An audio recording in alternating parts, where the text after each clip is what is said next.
I'm Andre Taylor, and on this channel we talk about premier living, luxury, and prosperity. This video is about luxury, and in particular, luxury downturns. Luxury is one of those markets that can change rapidly. And it can change rapidly on the basis of one of the holding companies releasing numbers that are unfavorable. And one of the analysts talking about the projections going forward, the global projections. And so you look at the macro of the luxury marketplace and you begin to believe that this market is going to slow down because those people who are aspirational have decided to buy less or are taking more time to buy, or they're impacted by other financial priorities. I think it's interesting because a sentiment develops around the market, and you can be sitting in a store in Chicago or New York or London, and you hear and feel the sentiment. And so psychologically, there's this thought that, well, things are going to be a little slower for me now. And I think the danger in this is that you are not doing business with a market segment. You are doing business with a prospect or client.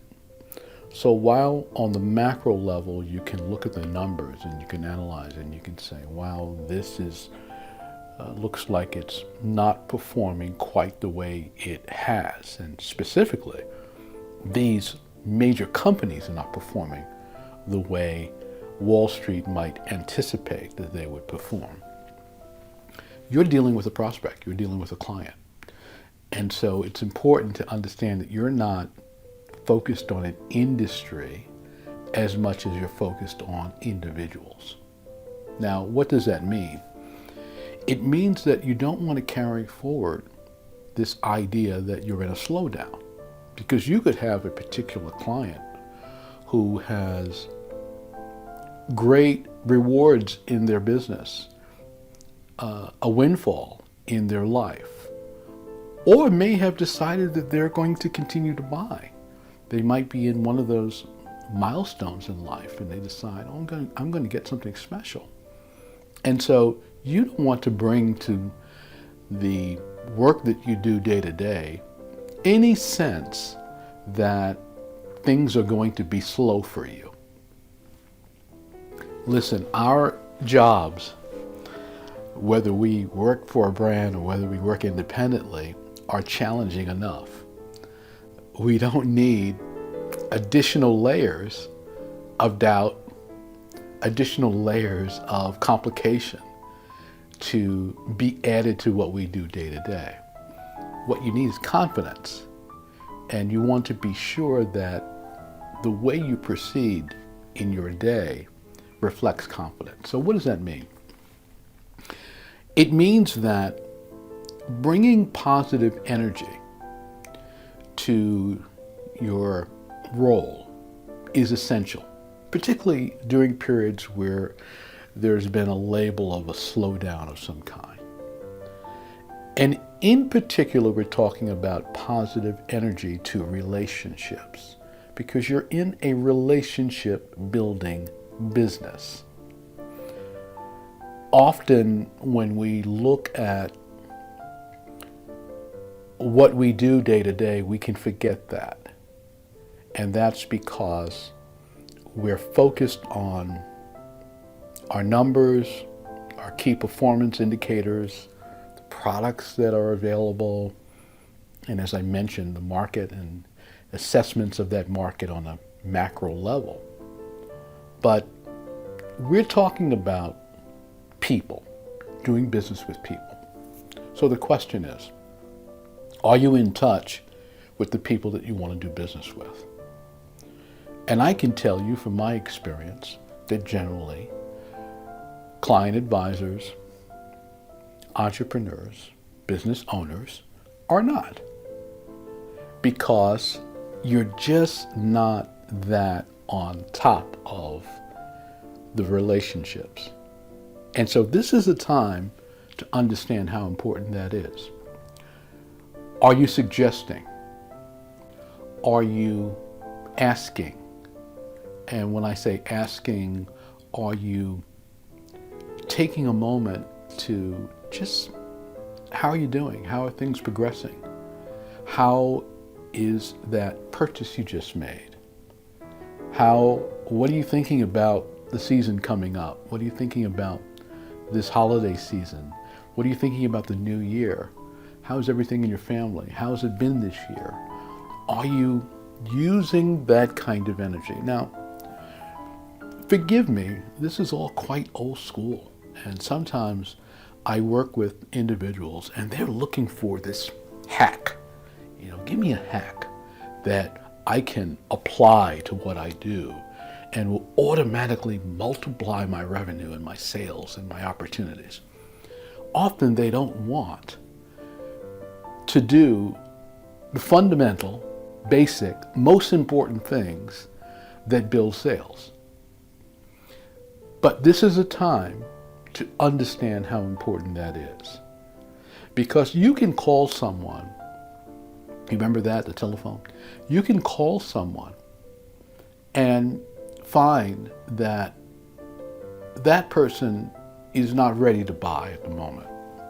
But they tell you something, they say something that gives you a sense of who is. Or they refer you to someone. Or your call activates something in them that causes them to reconsider where they are and what they're doing. So don't dismiss these ideas, because these ideas are crucial to building success, particularly in the luxury market. Luxury is not something that anyone needs. It's something that someone desires. And by having the right conversations, you can activate and reactivate desire. So you want to have those conversations. Now, of course, there are a lot of tools available to us today.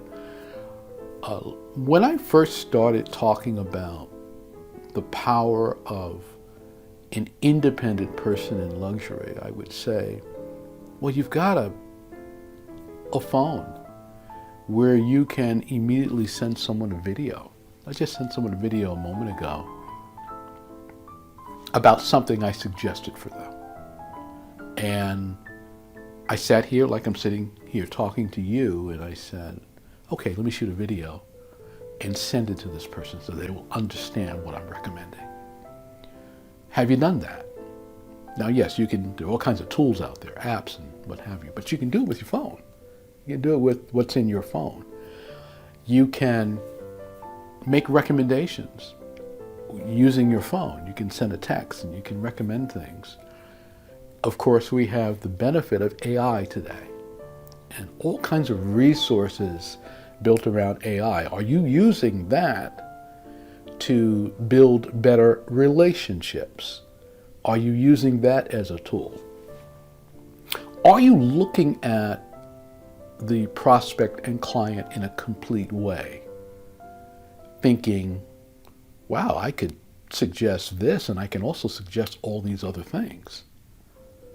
So these times require a level of savvy and, frankly, a level of grit that often we don't demonstrate in what we do day to day, because things are so much easier today than they've ever been. Technology tools and the ability for someone to make purchases on their own. But it requires today a level of commitment, an attitude about the market that has to be independent of what analysts say and what other people say. There will be a downturn if you approach what you do as if there will be a downturn. There will be an uptick if you approach what you do as if there will be an uptick. I'm on the phone right now talking to folks that I want to do business with. I am sending them emails, I'm sending them text messages, I'm trying to get them to make decisions, to move forward, to complete our discussions, and so that things can progress. And I'm doing that because I understand what's on everyone's plate day to day. And I understand they're weighing various things that they have to do, and certain priorities they have to make, and certain purchases they have to make, and certain financial commitments they may have. This is a time where that is important. I hope you'll take my advice and not think so much about downturn, but think about uptick and how you can do a better job of building relationships, nurturing relationships, and bringing that relationship and those discussions to the obvious next step, which is to buy your product or service. There's opportunity out there, no question. And you will hear in various markets challenges that many companies will have, and forecasts, and all sorts of things that are out there. But whether that exists or not, what you must do remains the same. You must have the attitude that I can make this work, I can succeed, and I can prosper irrespective of someone's forecasts and projection, because the opportunity is out there and there are people that want what you have to offer. Now take a look at this message.